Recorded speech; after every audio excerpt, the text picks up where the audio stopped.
Hi there. Welcome to Campfire Fox lists, where I list a bunch of different things and we talk about them.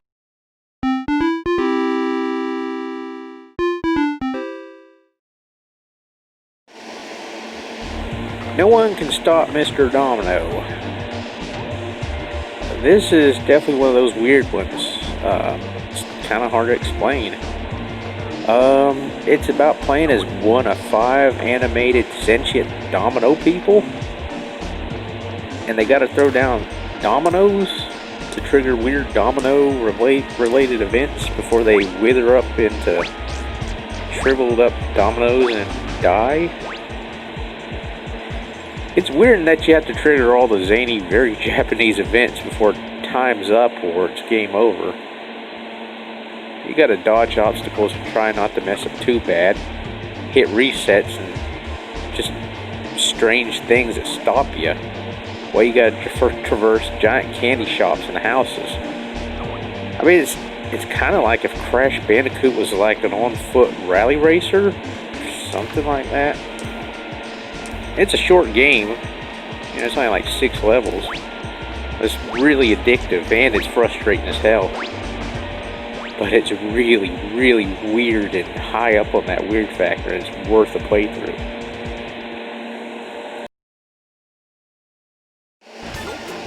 Incredible Crisis. Well, you help some guy called Domino and his family get home in time for Grandma's birthday. I mean, it's a good and also the worst day of their life. So they encounter lots of really strange and weird dilemmas and situations. This is a single-player minigame compilation at heart.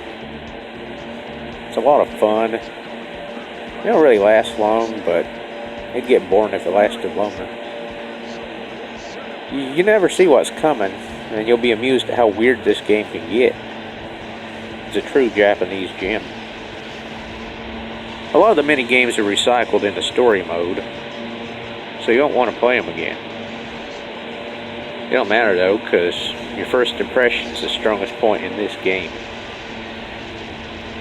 The music is rarely there, but the few tracks provided are cool, catchy, and upbeat.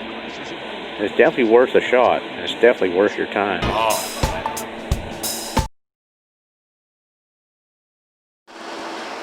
Devil Dice is one of them weird kind of games where it's a puzzle game, it's also kind of an action game.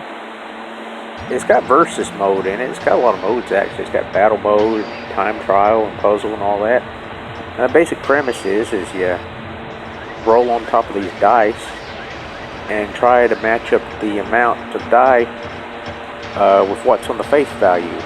So let's say you match up 2 dice with 2 on the faces. Well, those 2 disappear, you get points for them. It's a weird concept. There ain't much of a story to it. I mean, there's really no story at all from what I can tell. You just play the game and enjoy it. It's a fun puzzler. It's pretty addictive, and I highly recommend it for just its weirdness and just its overall fun. It's even more fun if you can find someone to play with. And check it out. It's well worth it.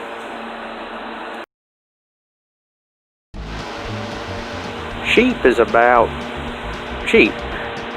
Sheep that traveled millions of miles across galaxies to complete their mission, to pose as stupid creatures to study the world. Well, they soon forgot their mission and instead enjoyed the sunshine and wallowed in the lush green pastures for ages. The problem is, well, now it's time for them to return home. It's up to you to get them back to their celestial ancestors, all while saving them from electric fences, shark-infested ice cream, and combine harvesters.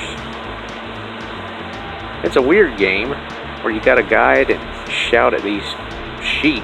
You gotta chase them through a bunch of puzzles.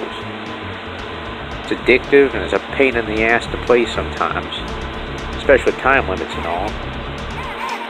It's well worth checking out for its weirdness factor, and if you got a thing for sheep.